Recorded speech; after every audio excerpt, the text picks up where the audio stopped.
Okay guys, it's getting really exciting. It's Thursday afternoon and I've taken the afternoon off work and I've taken tomorrow off work. So I have today, tomorrow, Saturday and maybe even Sunday to do some more work on the BMW. So I've got quite a bit to do, but time is ticking on because on Wednesday next week it's my son's birthday. So what I want to have done by then is obviously the car so it's finished and driving, but I also want to sort of set up the garage for when we come up here and present it to him. So really looking forward to that. It's a very exciting time. So what have I got to do? I've got to finish off that bit of welding work I did in the front wheel arch. I sort of filled it a little bit. So I've got to sand the filler back and then paint it. And then I've got to put the wing on. So that's 2 jobs. I've still got to drill the holes and bolt those in. And then I've got to do the interior. So really cool. I've just picked up the headlining from Bodywork Dresden. I know I've said it before, but she's so cool. If you're in the area, give her a shout. She does pretty much everything with leather and material. And I must say, she's done a fantastic job on the headlining. Really impressive. So thank you very much, Bodywork, for doing that for me. And I've got to install the rest of the interior, so the dashboard and so on, various clips and various pieces, profiles. And then I've got to, so you just think about it and the work keeps mounting up. I've got to mend the driver's seat. What else have I got to do? Oh, I've got to finish off the front brakes. I've got to completely refurbish the front brakes. Jesus. Finish off the polishing. And then I think I'm done. Wish me luck. Okay guys, so I've just spent a bit of time tidying up this piece that I actually welded last weekend. I made a bit of a mistake there now because I should have put stone chip on before I put the top coat on, which is a bit of a pain in the ass because I'm going to have to do that again. But otherwise, I've just sort of blended in the rest of that work there with the body color. I also, don't know if you can see that, this was broken, this ground.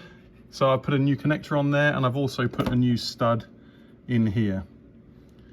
So just let that dry off and then we'll be one step closer. Okay guys, so I've just removed the driver's seat to mend that. Got a couple of things down here. Some money, but not much, just a bit of dirt. What's this? It's a lighter, and so that is that's the rubber from the underside of the seat. So I'll give this a tidy up, but now I'm going to move on to repairing the seat. Okay, so I've just got the chair on the table here, just giving it a quick clean up. I've taken the back plate off just to have a look, and basically what you've got to do is, I don't know if you can see them, not really, you have to sort of move these flaps forward, but you have to be very careful because they're awfully sharp. Last time I did this I cut my hand on it, so be careful. Okay, so just working on the seat, I took the base off and I glued it because in fact both of them, that one down there was broken here and here. Seems to be a real weak point on these chair bases, and that one's from 98 and this one's from 95, so obviously I didn't resolve it within those years. But anyway, that's gluing. I've got the replacements over there. They're a bit grubby, but they're absolutely perfect. Don't forget that these are interchangeable with the passenger's side, so I don't know how many people know that, but it's really well worth knowing, because you can literally just get passenger side seat, take off the base and the rear and clip them on. So what they have is these little clips like this, which usually break off. Actually, when I took this out, I didn't really know how it worked, so I ended up tearing this foam here. But anyway, I've got some replacement ones and I've got to try and get the old broken bits out of there to put the new ones in. So that's what I'm going to do now, and also glue this with some fabric glue. Okay guys, moving on swiftly now. Chair's done. I've got the things out now to do the headliner. I've also started cleaning them with this interior cleaner. Amazing how dirty they are and how well this stuff works actually. You just spray it on, you start scrubbing, you think, oh, I'm not getting anywhere. And then you wipe it off with a microfiber cloth and it all comes off. It's bloody impressive. So quite pleased with that. So you can see why I'm doing it now is because getting the headliner into the car without any seats in it is going to be a darn sight easier than when they're in. So time to do it.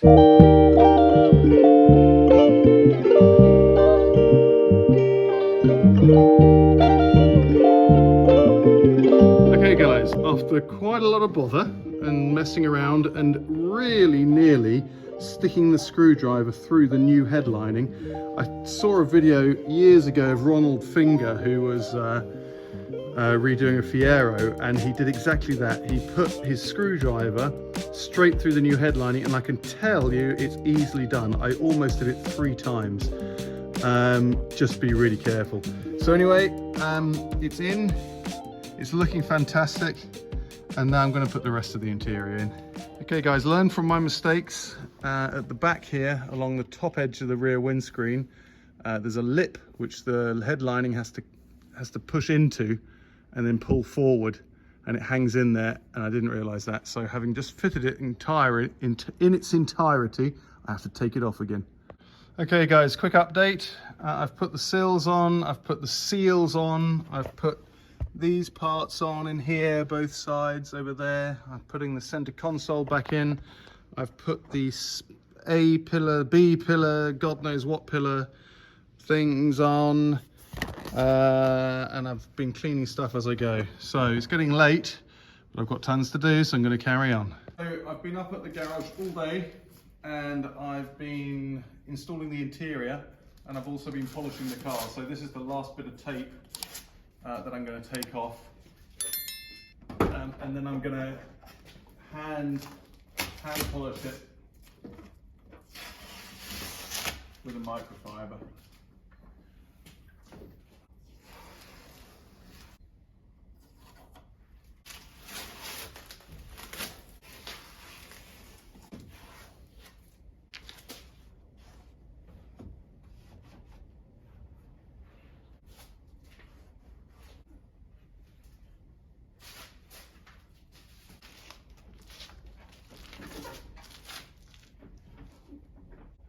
And then I'll go around with a brand new microfiber.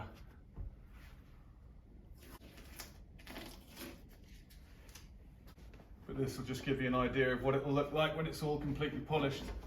The paintwork after 30 years just looks, it's just impeccable. I mean, there are some scratches which they don't really want to come out, but I'm sure a professional could do it. And I just don't want to overdo it, but I think for the big day, this will be just the job. Look at that. It's just beautiful. It's so impressive. I don't know, do they still make cars like this anymore? I think we all know the answer to that. Okay guys, so I've just finished the polishing, taken off all of the tape, and I think you'll agree it's looking absolutely spectacular. I mean, gorgeous. Gorgeous. Haven't done the windows yet, or the glass. Got to put that back on as well. I'll do that tomorrow, but just look at that paint.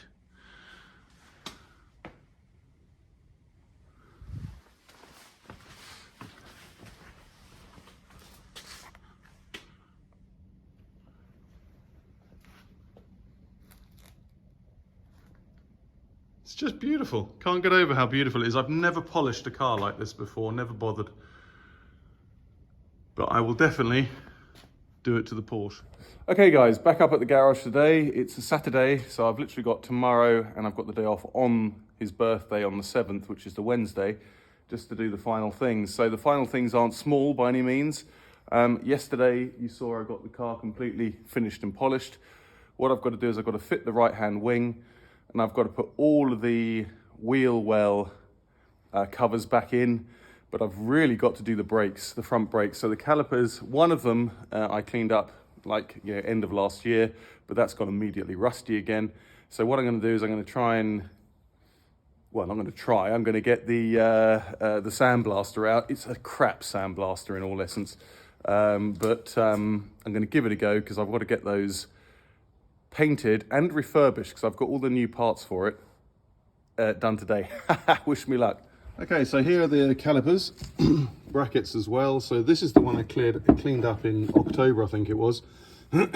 And, you know, I should have painted it then, but I wanted to paint them both at the same time because the paint that I bought for it, this 2K stuff, is quite expensive and you only get to use it within about 2 or 3 hours, I think. So that means I've got to clean this up again, and clean these up. What I want to do at the same time is clean up the lug bolts, also to give those a coating in the same colour. Okay guys, quick update. So I'm going through the parts, cleaning them up. Also the bolts here for the wheels, lug nuts. I'm being a little bit careful because I've got a problem with my neck. So I'm just sort of switching out the jobs a little bit so it's not just all bending over all the time. So what I'm doing is I'm now taking off the disc brakes, and I've discovered with these you don't have to take the hubs off to get the stone guards off. So haha, perfect. I'm going to rub those down and clean those up and paint them too. So very exciting. I've taken off the disc brake on this side, so this is what we're looking at. Okay guys, so back up at the garage again today. Apologies for not doing much filming yesterday, but it's flat out really in the last leg of the journey here. So it's Sunday morning. I've got a couple of evenings and I've taken Wednesday off, but Wednesday is obviously my son's birthday, so don't want to be doing too much. And apart from finishing the car, I want to tidy up the workshop. So I actually started last night by cleaning the tops and over here as well, just so it's a bit nicer in here for when they come in. And I've got the industrial hoover just over there, and I'll give the place a good hoover. And it does make a difference. It's nice when it's nice and clean. And of course, tidying up, because there's tons of rubbish in here. I'm sort of a bit of a hoarder, actually, if I'm honest. So, and it's always the way you throw something away and then you need it the next day. But yeah, just looking around, there's actually quite a lot of rubbish. So I don't want to be hoarding rubbish. So that's going. What did I do yesterday? So I spent a lot of the time yesterday. What did I do? Oh yeah, the brakes, of course, the front brakes. So I did a couple of, quick video footage in between times, but it was so full on I just didn't do anything else because I had to get them done yesterday. So I used this Folia Tech, which I actually got recommended from Stretton of M539, I think it's called, the restoration BMW guy. It works really well. I think I probably put a bit too much on. I think he says 2 or 3 coats. I actually put 4 on, but it'll be fine. I got my money's worth because you can only use it once. It doesn't keep, so it won't work anymore because it's a 2-part 2K paint, and you have to press. I'll show you. You have to press in the bottom here with a little cap you get. So you push that in with all your might, and it mixes the hardening solution in with the paint, and you have to shake it for 3 minutes, and then you can apply it. And there's only 5 minutes between drying times, or between coats. So I just went down to have a look at it. It's in the other part of the building, which is heated, so it's something like 25 degrees in that building, which is perfect. And they're looking good. So, and I did all of them. First of all, I didn't think I was going to take these off, but I ended up doing them all, so they're going to look good behind the alloys. Yeah, I haven't done anything here. Rather than taking these off and cleaning them, I can't do it anyway, because you do have to take the hub off to get to these, which is a stupid design. Porsche do it as well. Very strange. Strangely, on the Porsche C4S, the front ones you can remove without taking the hub off. So why they didn't do that for all models. But anyway, this isn't the Porsche, it's a BMW, but it's got the same problem. So what I'm going to do is just clean them up with some brake clean and just put some black paint on, just so it gives it like a bit of a wow factor when we look behind the wheels, if we get that far. Yeah, so that's about it. I'm going to crack on. What am I going to do now? I'm going to put the wing on. That's what I'm going to do, which is behind that cover just there. Okay, so I've done some tidying up here, but now I'm sort of faced with some electrical gremlins, bad workmanship on the previous owners. So I'm just fixing that, and all these things take more time, as you can imagine. Okay, finally got that done. So that's all nice and neat. Oh, got to put that cable in that holder, but otherwise it's done. Okay, so that did take a lot longer than planned, because there was also a ground wire missing to the, I guess, the speed sensor on the back of this hub here. So that's all done now. So I've got all the cabling in, and as you can see, there are certain parts here which are obviously in need of repair. Obviously the suspension is coming new, and I'm going to get some new back plates and refurbish this hub and this hanger here at the right time, but I'll do that with my son most likely. Okay, so I just had a seat of your pants moment there. I went to open the bonnet because I want to fit the wing now, and I pulled on the lever and nothing happened. And then I had a look at the... First of all, I didn't realise the bonnet had closed. It must have happened when I was polishing. And basically, the culprit was not having the wing attached, and that hinge had pushed everything to a funny angle. So the bonnet closed and I couldn't open it. And I thought, oh, Christ. I'd just seen Car Throttle where they had to cut the hole in the Porsche 924 bonnet, and I had visions of that happening. And literally when I'm just at the end, and you can't get to the bonnet lever anywhere, even within the wheel well. So luckily, I phoned somebody who lives literally just around that corner, lives literally 100 yards away, and he was home, and he said, yeah, I'll just put my wellies on and I'll be down. So basically, you've got him on that beer crate there, pushing on the bonnet while I was manoeuvring the lever from the inside. And first of all, nothing was happening. I was thinking, oh, Christ. But then I told him to lift off. And when he lifted off, it came up. So thank God for that. Okay, guys, so I've got the wing on. I've drilled the holes under here, put the bolts in. I've got to do the connections here and here. The fit's all right. I mean, obviously you can see a slight difference at the bottom here, and you'll never see the car from this angle. And actually, if you check the other side with the original wing, it's exactly the same. So I'm all right with that. So now what I'm doing is I'm tidying up the wheel arch liner, which is over here.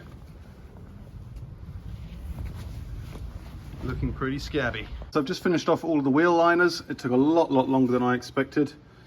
But now I'm onto the brakes. So I've got the Mex gear, that's the part number. Rebuild kit, which has got all the seals and the new pistons. So I'm gonna build those up now. But you can see here, all the parts looking really good. That paint is excellent, I must admit. Guys, so pleased with the progress. That side is in. Brake lines, all new. Caliper looking pretty cool. But it's pissing down with rain and I'm on the bike today, so I've had to ask my wife to come pick me up, and she's coming right now. So I've got to tidy up quickly and I'll carry on tomorrow evening. See you later.